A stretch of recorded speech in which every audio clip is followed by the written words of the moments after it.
Hello everyone, this is Toxai brought to you by Waithira. Most people call me Carol Ndegwa. It is a sunny and windy day here in Eldoret, not too hot, not too cold, just the perfect weather to record a podcast.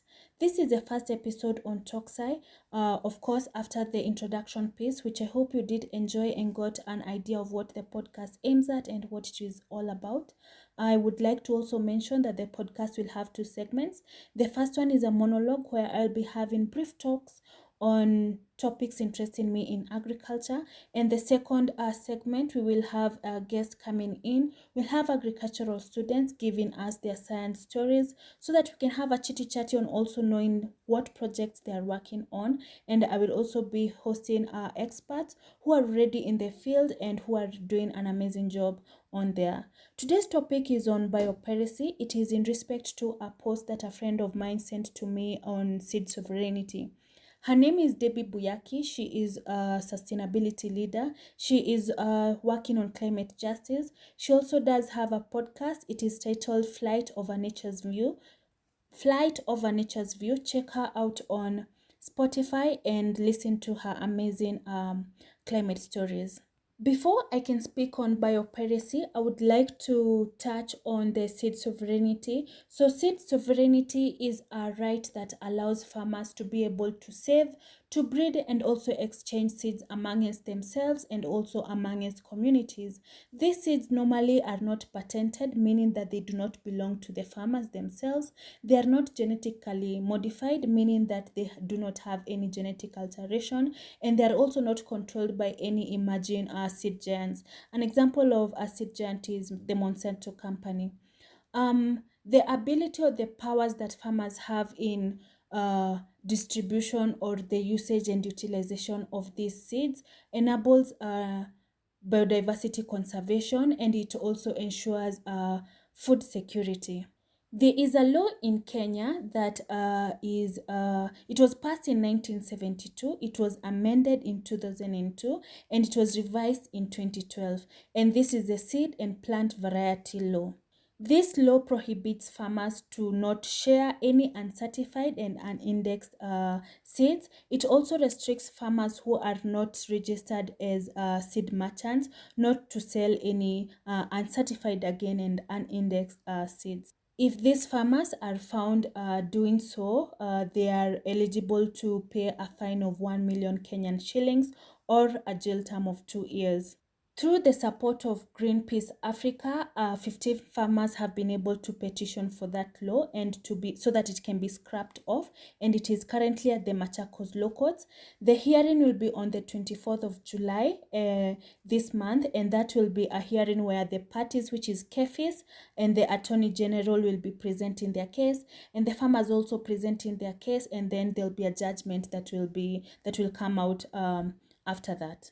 I think it is important that farmers are enabled or empowered to have power over the seeds and over the genetic resources within their reach. And I think this is because in that manner they are able to more in a more better way they'll be able to address to food insecurity, as that is one of the biggest issue that is facing our country. I also think it is important for farmers to be able to have the seed sovereignty powers, since it enables them to preserve their culture in a more intimate manner, and also it will promote the culture that has been with them over the years through generations and generations to come. I also think it provides a platform for farmers to be able to maximize and utilize these seeds in a more profitable way to them, and to also avoid manipulation by Ponzi schemers.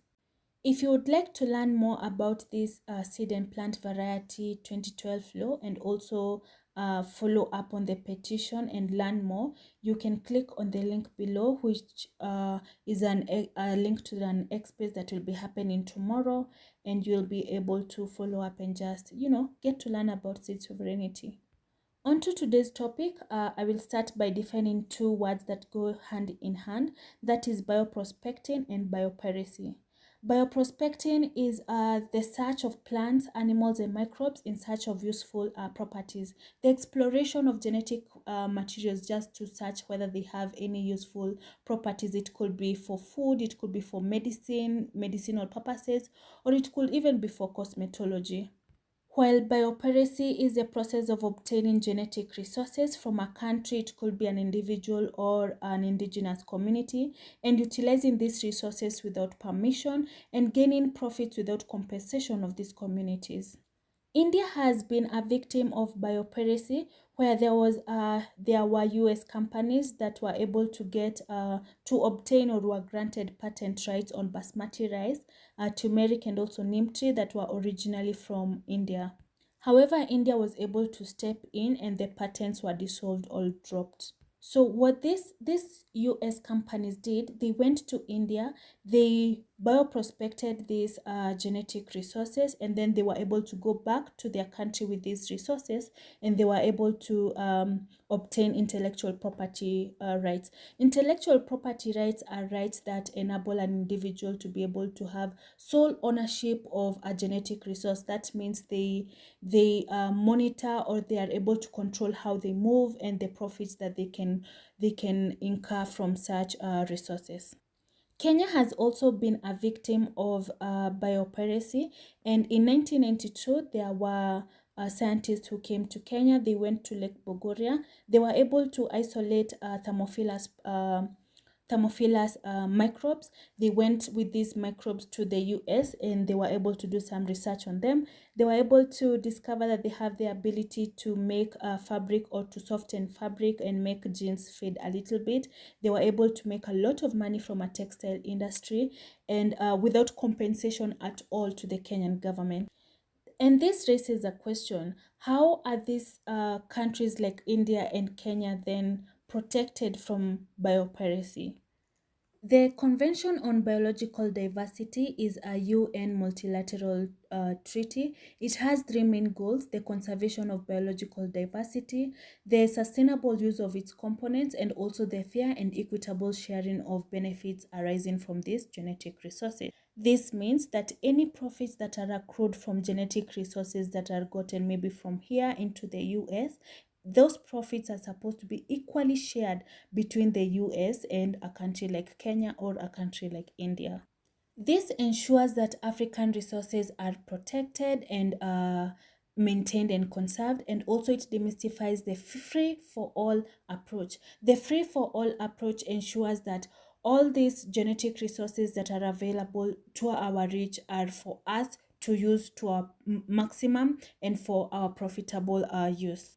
Furthermore, in 2014, Kenya was able to ratify a Nagoya Protocol, and this protocol allows that all this benefit sharing of genetic resources is not only made sure that it happens, but it is also monitored and also licensed. That is the end of my podcast today. I hope you have learned something.